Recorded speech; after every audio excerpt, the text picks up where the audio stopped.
Harry and Mary were working-class parents, both chasing survival and trying to raise their children right. Every morning came with rush. Every night came with tired bodies. But while they were both busy, the weight of the home leaned more on Mary. When Mary returned from work, her body already asked for rest. There was food to cook, children to bath, homework to supervise, and other things to put in place. Harry helped sometimes, but that was not enough.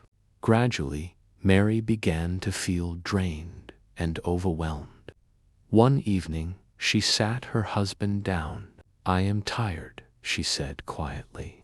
"I feel like I will break if this continues." She suggested getting help, a live-in maid, someone mature enough to manage the home when both of them were away. He didn't dismiss her feelings, but after thinking deeply, he said, "I'm not comfortable with another woman living in our house. Let's try a nanny instead. Someone who comes on weekends, does the washing, cooking, and cleaning for the week. That way we both rest." It sounded reasonable, but Mary wanted immediate relief, not gradual change. She wanted to come home and rest without hearing children call her name. In her exhaustion, she pushed past her husband's concern. Against his wish, she brought in a live-in maid. The maid was grown, attractive, and confident. The moment Harry saw her, something in him resisted. "Please," he said firmly, "I'm not comfortable with this. Send her back. If we must get help, let it be someone younger." Mary refused. In her mind, Harry had no right to object after all. She was the one carrying the home on her head. At first, Harry will always complain, then he warned. Eventually, he went silent. Life continued. Slowly, boundaries blurred. Familiarity grew. The maid began to notice Harry's attention. At first, she resisted.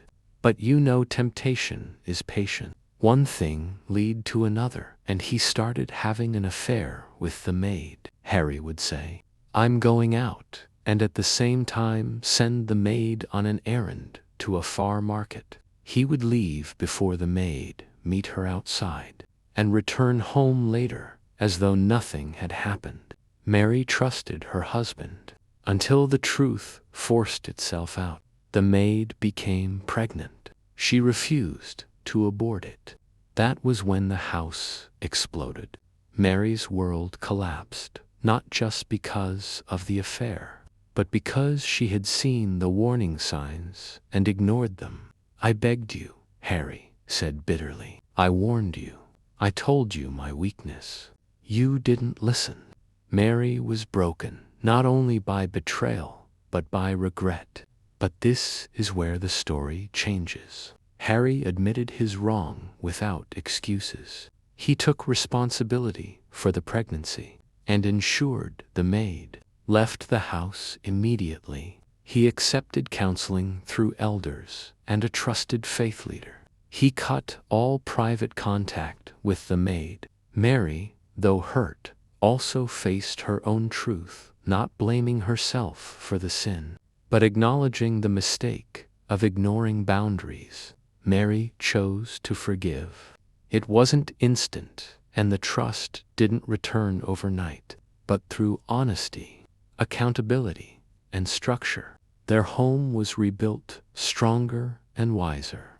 They eventually hired external help, not live-in, with clear rules. They also adjusted their schedules, shared chores more intentionally, and learned to rest together. Their home survived because they learnt from their mistake. A home is not destroyed in one day. It is destroyed by small warnings that are ignored.